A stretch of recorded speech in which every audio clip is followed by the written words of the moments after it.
படிக்கும் போதே வேலை வேண்டுமா? வெளிநாட்டில் வேலை வேண்டுமா? வாங்க Amrita international institute of hotel management, Thadagam road, Kovai. தொடர்புக்கு 9578109555.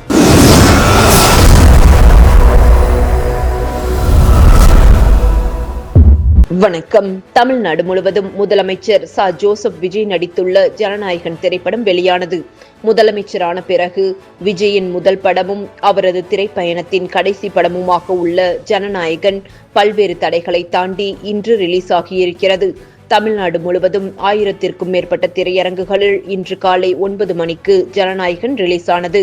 இதையொட்டி கோவையில் உள்ள திரையரங்குகள் விழாக்கோலம் பூண்டுள்ளன. அதுவும் கோவை துடியலூரில் உள்ள ஸ்ரீ முருகன் திரையரங்கில் விஜய் ரசிகர்கள், குறிப்பாக ரசிகைகள் டிஜே உடன் இணைந்து விஜயின் பாடல்களுக்கு வைபுடன் நடனமாடி அசத்தினர். மேலும் அவரது கட்டவுட்டுக்கு பால் அபிஷேகமும் பூஜைகளும் செய்யப்பட்டு தேங்காய் உடைத்து பட்டாசு வெடித்து கொண்டாடினர். மேலும் படம் தொடங்கியவுடன் விஜயை கண்ட அனைவரும் செல்போனில் வீடியோ எடுத்துக்கொண்டே உற்சாகத்தில் எழுப்பிய விசில் சத்தம் பட்டாசு கிளப்பியது. தலைவரோட கடைசி படம் இது. முதலமைச்சரா அவர் பதவி ஏற்றதுக்கு அப்புறம் வர முதல் படம் இது. அவர் இன்னும் நிறைய படம் நடிக்கணும். நாங்க எவ்வளவு படம் வந்தாலும் இதே மாதிரியே வைப் பண்ணுவோம். அவரோட கடைசி படம்ங்கிறதுனால எங்களால ஏத்துக்க முடியல. இருந்தாலும் அவர் இன்னும் நிறைய படம் நடிக்கணும். நாங்க ஒரு மாண்புமிகு தளபதி சி. ஜோசப் விஜய் என்னும் நானா அப்படிங்கிற ஒரு டைட்டில் கார்டுக்காக எல்லாருமே வெயிட்டிங்க. ஸோ அது ரொம்ப சந்தோஷமா இருக்கு. எந்த நடிகருக்கும் கிடைக்காத ஒரு விஷயம் இது. ஆனா ஒரு பெரிய வருது என்னன்னா, இதுதான் அண்ணனோட லாஸ்ட் படம்.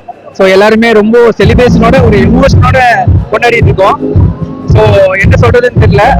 ரொம்ப சந்தோஷமாவும் இருக்கு, வருத்தமாவும் இருக்கு. தமிழக முதல்வர் மதிப்புக்குரிய விஜயன் அவர்களுடைய கடைசி படமான ஜனநாயகனை பார்க்க நாங்கெல்லாம் 30 வருஷம் அவர் படம் ரிலீஸ் ஆகிறதுக்கு எங்களுக்கு வந்து பொங்கல், தீபாவளி எல்லாமே. இப்ப இன்னைக்கு